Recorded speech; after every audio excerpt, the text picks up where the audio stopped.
Hi, my name is Paul Shellum, and I'm with www.best-ebook-readers.net. And since I'm involved with portable ebook readers or e-readers, I often get asked, what's the best ebook reader? Unfortunately, there is not a simple answer to that question. What the questioner is really asking is, what's the best portable ebook reader for me? And the answer depends on a number of things, including what you're going to be doing with it, the type of documents you want to read, how much you want to spend, and more. So I decided to put together some information on the types of features and capabilities you should consider regarding the ebook reader devices you might purchase. That is, something to help you choose the best portable ebook reader. And what I came up with is 7 key considerations. So 7 key considerations to help you choose the best portable ebook reader. Those 7 key considerations are form factor, audio, memory and storage capacity, digital content availability, file type compatibility, connectivity and coverage, and last but not least, convenience. Let's consider the first of these. Let's go over form factor. What do I mean by form factor? Well, I've broken down form factor into 3 areas: display type, display size, and display quality. Display type. Ebook readers are available with color displays and with monochrome displays. Color displays are a well-established technology, the LCD or liquid crystal display. This is the basic technology behind most computer monitors, laptop screens, televisions, smartphones, and God knows how many other devices. It's a solid, mature technology. A monochrome display gives you black and white with shades of gray. The most popular monochrome displays for ebook readers are referred to as electronic paper or e-paper or e-ink. Technically, these monochromes are referred to as electrophoretic displays. Once again, it's electronic paper, e-paper, e-ink. Be careful about e-ink because that's the name of the corporation that makes most of them. It's e-ink of Cambridge, Massachusetts. The combination of e-paper and e-ink allows text and images to be written onto a surface. Electronic ink covers the entire page, revealing white or dark pigments depending on the individual pixel electronic charge. Once set, the charged particles in electronic ink stay put for an indefinite period of time using little or no power, and that's a really big plus for these electrophoretic displays.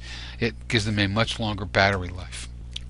And if I can, we'll sort of take a quick look at some of this stuff here. What we've got is, in some versions of electronic ink, the ink appears unremarkable to the naked eye, but within the dark, oily substance flow numerous microcapsules, or at least that's what e-ink has called them. And e-ink has compared these round microcapsules to tiny clear beach balls filled with dark fluid. Within the dark fluid, charged white particles float.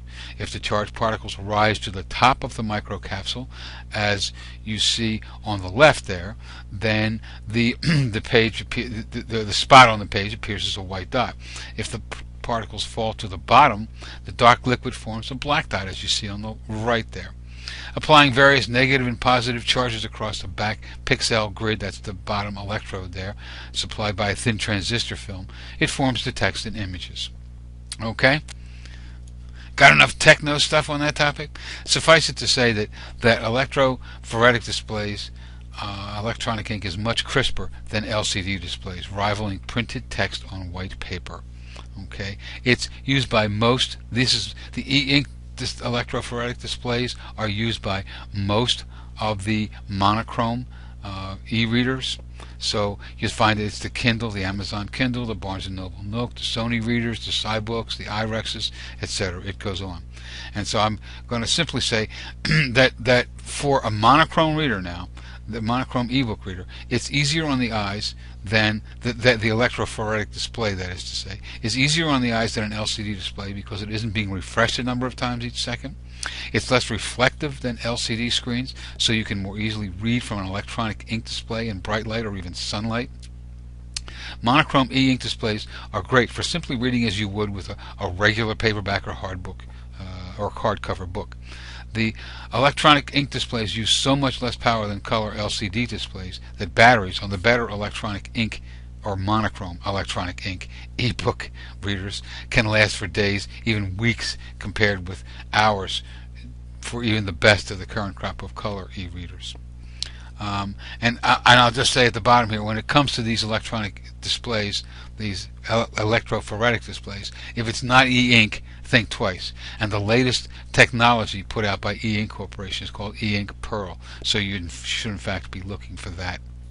So what's an LCD color display got going for it? Well, in a word, color. If you plan to spend a lot of time with your portable electronic reader consuming magazines, comics, art books, kids books, textbooks, manuals with color illustrations, or even cookbooks, not to mention the web, you might want to browse the web. Some of them allow you to browse the web. You might want to consider color e-readers like the iPad or the new Nook Color or even the sharper image Literati. The next thing is display size.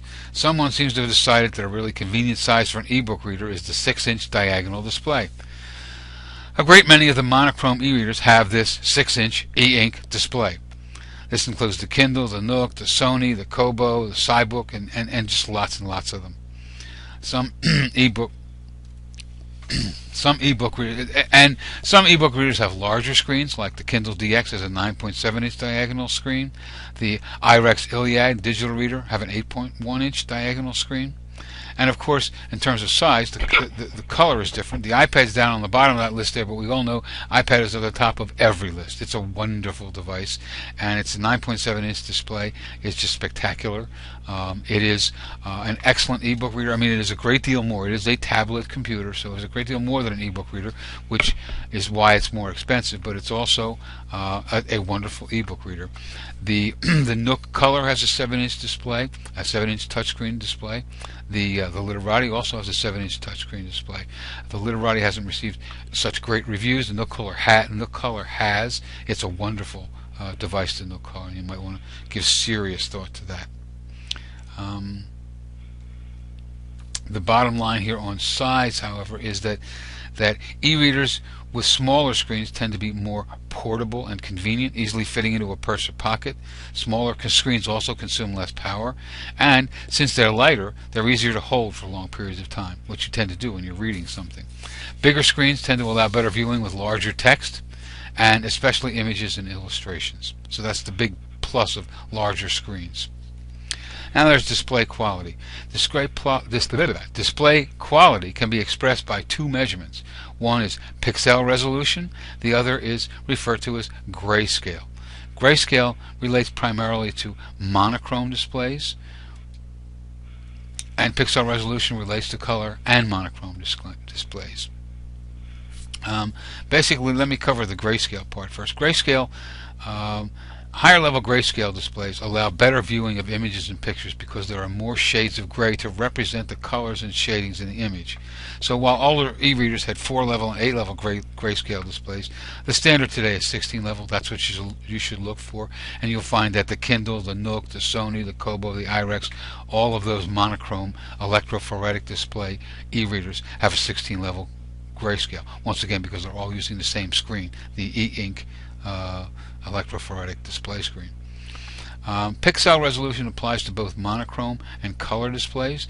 This is basically the number of dots on the display screen, and just like your computer screen or television, the higher the number, the sharper the display, and the clearer you'll be able to see or read what's displayed. The 600 by 800 has become a fairly standard resolution because again they're all using the same e-ink electrophoretic display screen. The Kindle DX is 824 by 1200 pixel resolution. It's a larger screen. The Apple iPad color screen, 728 by 1024. That's much like a laptop or notebook computer. The Nook Color, which has only, relatively speaking, I don't want to say only a 7-inch screen, but it's smaller than the iPad, and it's 600 by 1024. So you get a really sharp, crisp color display on the Nook Color. Okay, I guess that's about it for display quality resolution. The bottom line is, what I would just want to say is that's it for the form factor issue. And next time I'll continue with more of the 7 key considerations for choosing the best ebook reader. So thank you very much for watching and listening, and have yourself a pleasant day. Bye now.